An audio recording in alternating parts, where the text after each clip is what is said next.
A veces el cuerpo y la mente nos dan señales de que en principio no estábamos diseñados para vivir tanto. Los avances en tecnología y medicina contemporánea son una gran ventaja de los que gozamos, pero eso no quita que no puedan comportar otra serie de perjuicios, como, por ejemplo, los recuerdos que nos asaltan. Quizás sea una condición particular mía, una consecuencia de poseer una excelente memoria. Hace unos años, sin ser demasiado mayor, digamos en los últimos 30, en una edad en la que todavía me podía considerar joven, me hallaba sumergido en una espiral de constante remembranza. Sin haber vivido tanto y tan variado, sí que a cada cosa que me sucedía acompañaban torbellinos de recuerdos que surgían de los adentros, tanto felices como dolorosos. Pero ya se sabe que nos afectan más los dolorosos. O expresado de otro modo, actos tan comunes como caminar por la calle, conversar, ver aunque fuera una película, se convertían en una pesadilla a base de continuas resurgencias de sensaciones y memorias que a menudo no tenían que ver, pero que rememoraban hechos funestos o vergonzosos procedentes de la adultez, de la adolescencia o de la niñez, etc. Llegaba a sentirme cansado, abotargado de tal acechanza. Alcancé una situación de hastío existencial, incluso de tratar de desconectarme de la realidad para evitar todo aquel maremagno. La sensación de haber arribado a una vejez prematura, de estar agotado de vivir. Lo puedo explicar como una situación de sobrecarga. Mi cerebro, la porción de la mente que se muestra subyacente, se había quedado saturado de imágenes o emociones que fluían por su interior, hasta tal punto que si bien en recordar y retrotraer hechos pasados puede ser contemplado como un mecanismo de defensa, de conservación, porque nos nutrimos de la experiencia para responder de manera adecuada en el presente, en mi caso se convirtió en un lastre. No creo que sea una situación exclusivamente personal que me ataña solo a mí. Creo que esta sobresaturación en mayor o menor medida les pasa a muchos en una edad en torno a los 40 o 50. Las pruebas las hallo en el divergente comportamiento social al llegar a estas edades. El hedonismo, la proliferación de los divorcios, también el auge de las disciplinas alternativas, de la llamada espiritualidad. Creo que todas estas estrategias vitales, como buscar el placer egoísta, el no implicarse, el huir de la empatía, de los compromisos, o todo lo contrario, el buscar el refugio en la empatía, en la ayuda al prójimo, o como tercera vía, la búsqueda del autoconocimiento, de la espiritualidad, son hasta cierto punto la respuesta a esa sobrecarga, a esa sobresaturación de recuerdos. Puede ser, no es una tontería concebir que se trata de una enfermedad social, una enfermedad moderna porque no tendrá más de 50 o 60 años. Depende del lugar del planeta. Esta es una noción de la que he hecho uso y voy a hacer uso en más de una ocasión. La esperanza de vida hace tan solo un siglo no sobrepasaba los 40 años. Más de 2/3 de la población no alcanzaba aunque fueran las 4 décadas de vida. De tal modo que, como hipótesis, no se ha descabullado elucubrar que el auge del turismo, del hedonismo, de la cultura de masas, así como de las corrientes espirituales New Age, sea producto de una situación mental que es plausible que tenga lugar en la persona tarde o temprano.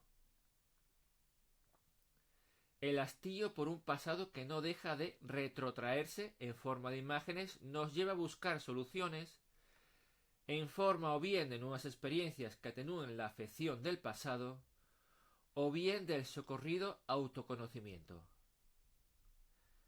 En mi caso, me he encaminado por una senda intermedia.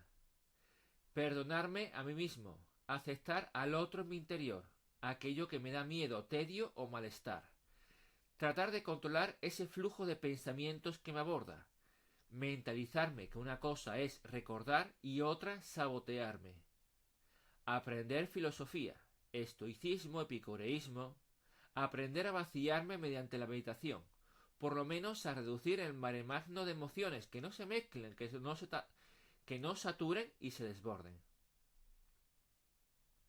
A A esto no lo llamo autoconocimiento, sino sencillamente convivencia. No creo que la palabra correcta sea autoconocimiento, porque puedo comprender mis tendencias de la manera más probable como acabe actuando. Pero también que no voy a dejar de transformarme, que la mutación y el cambio son permanentes en mí, que aquello que comprendo de mí mismo por un lado se transforma en otra cosa por el otro. En otras palabras, he de admitir que ahí debajo hay un inconsciente, que fluye, se nutre de mi experiencia diaria, queda alterado, modificado, y que debo coexistir con ese inconsciente. En el pasado, el inconsciente era el territorio de los dioses y demonios, literalmente. Si no me creen, por ahí anda la teoría de la mente bicameral que indica que los antiguos pensaban que eso que fluía del pasado, de las remembranzas, de los recuerdos, así como de sus sueños, eran los mensajes que los dioses o los espíritus de los antepasados les hacían. A partir de Freud se hizo todo distinto. Se pasó a comprender que el subconsciente lo generamos nosotros. Es el fondo onírico donde se acumula todo lo que hemos vivido y experimentado. Y está ahí y se almacena en ese lugar, aunque sea de forma reprimida. Del inconsciente se pueden arguir muchas cosas. Primero que, según Freud, el inconsciente no se puede comprender a través del lenguaje de la palabra hablada. Si se pudiera argumentar lo que hay dentro del inconsciente, si pudiéramos generar un discurso que enlazara las distintas imágenes, se podría comprender y ya no sería inconsciente sino consciente, porque formaría parte de aquello que asimilamos. Ahora bien, el inconsciente no se puede asimilar mediante el lenguaje, pero sin embargo, según otro autor y discípulo de Freud como Jacques Lacan, se estructura como un lenguaje. Cada imagen, cada sensación, cada emoción que aparece, se desarrolla, se recombina y muta en ese fondo onírico, ha de comprenderse como un significante que simbólicamente se relaciona con otros. Me explico. Los lenguajes se bastan a sí mismos. En un diccionario cada palabra se define haciendo uso de otras palabras, sin necesidad de recurrir a una instancia externa al propio lenguaje. En cuanto al inconsciente, funciona de un modo similar. Cada partícula dentro de lo surreal se compone como un símbolo, un significante que del mismo modo que el lenguaje no requiere de referentes externos, sino que se explica por medio de otros símbolos de otros significantes. Podemos tratar de interpretar a qué se refiere cada símbolo, compararlo con las instancias de nuestra vida real. En eso se basa el psicoanálisis. Pero también, como nos indica Lacan, hemos de tener en cuenta que como el inconsciente se refiere a sí mismo, solo serán interpretaciones, sin llegar a comprender del todo cómo funciona y a qué se refiere. Entonces, la pregunta es, ¿cabría comprender lo inconsciente como una isla dentro de nuestra mente?